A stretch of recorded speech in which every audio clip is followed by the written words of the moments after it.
I'm so tired of seeing stories like this happening in this world we live in, like 2023. This is the hairstyle that has Darryl George, a junior at Barbers Hill High School in Mont Bellevue, in trouble.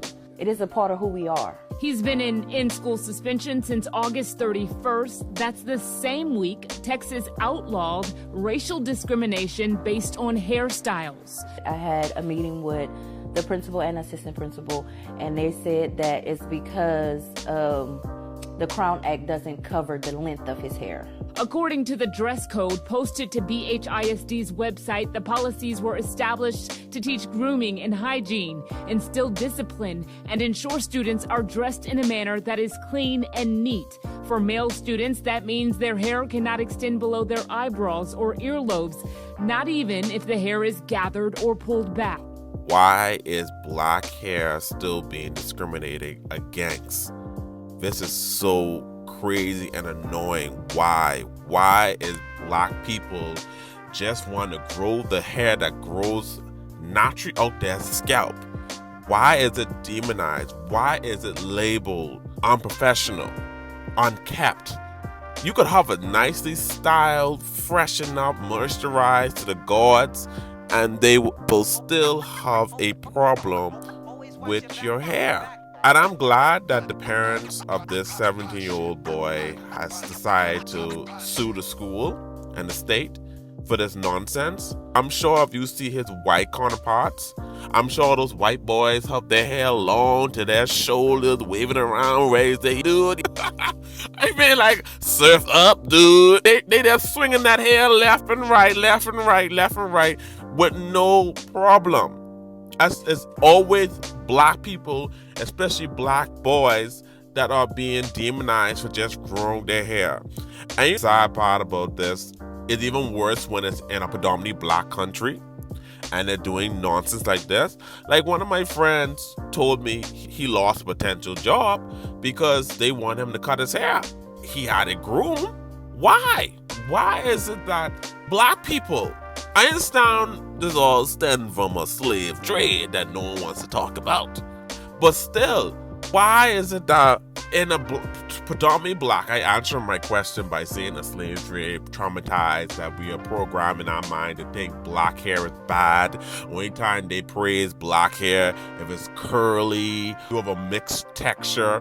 But if you have a straight up nap, it is a problem. I have locks, but I get away with it because people consider my hair, oh, it's nice, it's nice, it's nice. But you don't have to have certain features to be able to rock a hairstyle. Once you're clean, kept, shaved, nicely shape up, you taking care of your hair, I don't see the problem. I really don't see the problem. I'm so tired of this. I wish black people would move on. Move on. The self-hate needs to move on. Leave it in the past. Y'all say, oh, let's move on from racism. Let's move on from oppression of white people.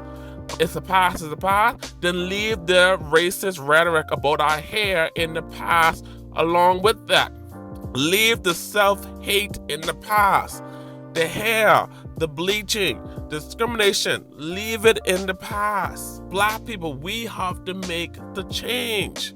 We got to, and I'm happy that this family has decided to sue. I want them to change their policies. I want them to stop being discriminatory against black and brown kids. Not just mine, but any other black and brown kid.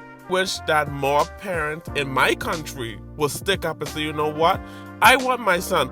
I work in a store where a little boy had to write a letter. Not letter, sorry. His father had to sign a letter saying he's Rastafarian. Mine had the dyed hair clean cut. But the son hair, he trying to lock his hair. So I'm trying to figure when the dad came inside the store and his hair clean cut, I'm trying to figure he said I can pick up the letter my son drop off. I said, huh? Who's the daddy? I feel like that Cat Williams. Who white baby is this? Say hi, Daddy. Say hi, Daddy. Hi, Daddy.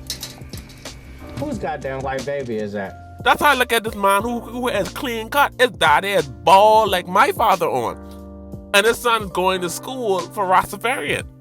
And he signed it off to say his son have that's religious reasons why he's growing his hair. It's not no religious reason. I'm sorry. That little boy did not dress like no Rastafarian, nor did the dad dress more modern than anything I ever seen in my life. Unless his dad can't grow no hair. But still, it's a tactic for him to grow his hair out by saying he's Rastafarian. And that's crazy. Why? Why in 2023? Please, guys, answer this question down below. Please, because I really want to know. Why in 2023? Anyway, guys, remember to subscribe to YouTube if you haven't subscribed as yet. If you're listening to this podcast streaming service, click that follow, or whatever the button is on podcast streaming services. Until next time, guys, peace.